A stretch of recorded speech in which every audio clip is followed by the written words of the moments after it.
Why is it that most people are easily losing excess weight on a raw vegan lifestyle, while others have hard time and sometimes maybe even gaining weight? There are two huge factors that most people are forgetting about. It is belief and stress. And if you are skeptical, I have news for you. It's actually a scientifically proven fact that placebo effect or belief and stress have huge physiological effects on our body. Both belief and stress have huge effects on how we heal. Do we lose our body weight or do we gain the excess body weight? If you find it hard to trust me on that, then I would recommend to read a book by a medical doctor, which called Mind Over Medicine. I'll put a link below. The author of the book is Lisa Rankin.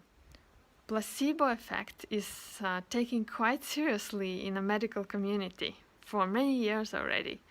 And any kind of drug and even surgery has to be compared to placebo because placebo effect is real.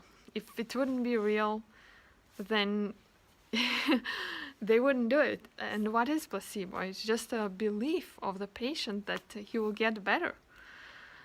So if medical community is not ignoring that anymore for many years, then why you have to ignore that, and why don't you just use it in your own interests to maybe lose weight or maybe gain weight, whatever it is. So what is it psychologically that makes some people lose weight easily and other people gain weight? If we talk about raw vegan lifestyle, then some people might believe in that so much that no matter how much they eat and how many calories, that they will naturally just shed their weight.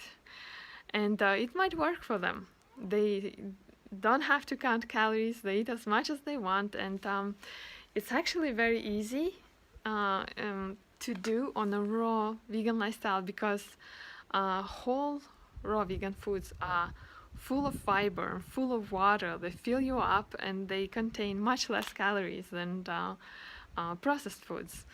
So it makes it very easy to lose weight for most people. Plus their belief that they will lose it anyway. But other people are skeptical and they count calories and they reduce their calories maybe, trying to lose weight. But what happens in the body is that body perceives this challenge sometimes or most times as a famine. And because our organisms are developed in a wild nature where we had two major types of stress. One was running away from a tiger or wolf, and another was famine and cold time, where we just needed to preserve as much energy as possible and have as much fat as possible on our bodies to survive. So when our body perceives some kind of stress, like it's a famine, and of course it might be a diet, but it might be even something else, like stress at work. And if you have some kind of stress like that in a family or at work, or maybe even driving your car, now it depends on your psychological predisposition. Are you getting nervous and started like screaming and like banging, or just like getting like really nervous and really animated, or you're just taking it, just like getting kind of depressed and feeling suppressed and like unhappy, and just sitting there?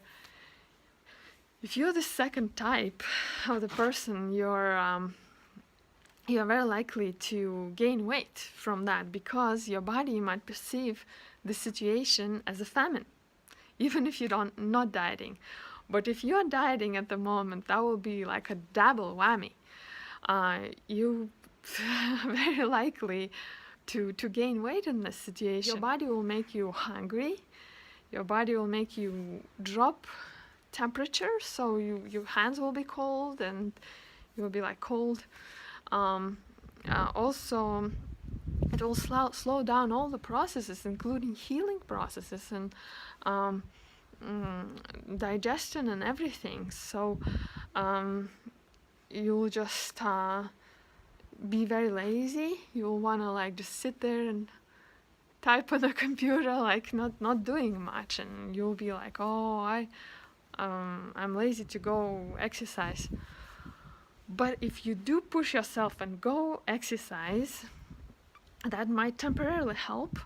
But if your exercise is really stressful, then your body might perceive it again as a famine and more stress, and you might be surprised, like, how come I was running so much? I was like maybe weightlifting and or like especially this running on a treadmill, like in the same pace. This is like, and if you're bored to death on that and you're just like feeling unhappy about your body and just trying to push off these calories, you maybe created even more stress. And for sure there's cortisol released, and your tummy is all of a sudden growing even more, or you're just not losing weight if you're really eating very little. Or maybe you dropped some weight and you go, yeah, it worked, and then your body perceived it as a crazy big famine, and next time you eat, it will pack even some carrots or hummus or whatever you're eating, even raw foods, everything will be packed into your fat cells because your body is getting ready for the next famine. So it's like a double catch situation. Like, what do we do in this situation? Well, happily, we can work on our emotions, and we can start perceiving stress in a different way. And the best, I think, is just reducing your stress altogether, because stress is actually is not the situation, is the way you react to the situation. And you have the power to react to the situation in a different way. There's a very good book by John Gabriel. It's called Gabriel's Method. I will put a link down below. You can learn from him how he dropped like 100 kilos, or like around 200 pounds, basically by just reducing his stress response and to changing his psychological reaction to stress. Or alternatively, you can just learn meditation and just notice how you react to stress and how can you change it. Can you imagine that it's actually a tiger chasing you, and maybe you can like run away from it, and or maybe you can like turn around and fight with it. Take charge of your life, of your situation. It doesn't mean that you should smack some person. I'm not saying that. It's way better to like understand what you can efficiently do in this situation. You don't have to hurt nobody, or at least try not to hurt nobody. But firstly, you need to make sure that you're feeling good. If something doesn't feel good, if you're slaving away at your work and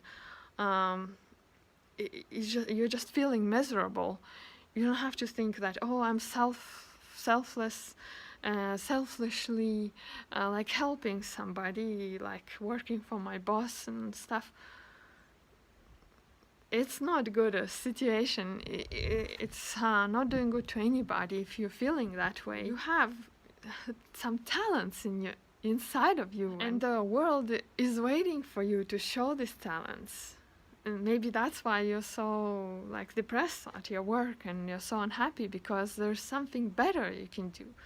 Maybe it's a better workplace, maybe a better job, or maybe even you want to start your own business, but you don't have to start your own business if it'll stress you out even more. It's totally fine to do some kind of job, but you need to find a job that you enjoy. Or maybe it's just unhappy relationships, and again, it doesn't mean that you have to break your relationships. You can just openly talk about them and work it out. If you're trying to lose weight on a raw vegan lifestyle and it didn't work so far, then of course, if you're it might be quite tricky to take your body out of this starvation mode. If you're hungry all the time, if your body temperature is low, if you're just feeling kind of lazy and weak, then the best thing to do, I think, is to first work on like speeding up your metabolism, taking your body out of this starvation mode, and it might slow down your weight loss, but I would not recommend to just loading up on highly caloric foods, because if your body in a starvation mode, it will pack it like crazy, the fat, and you might just get so stressed from that it will be like a vicious cycle. So I would still recommend to eat like not too much. If you will notice that you're gaining weight, then eat a little bit less until you work out this psychological side. But at the same time, I would not recommend to starve yourself. So the best thing to do is to work on taking your body and your subconscious mind out of the starvation mode, and at the same time eat to your appetite. If you're starving yourself and working out to exhaustion and just feeling unhappy, then start slowly increasing your calories or what you eat, and slowly decreasing your exercise, or choose some other exercise that will make you feel happier. So I hope you realize now how important is your happiness and also your belief in your success, and you can work on both of these things, and I hope you'll find help from these books, or you can just look around with these things in mind and start looking not only into the diet specifications, but also in psychological part of the whole game, because I feel that it might be at least 50% of your success, if not more. It is huge. It's just much bigger than most people think. So get these facts on your side and make them work for you. Good luck.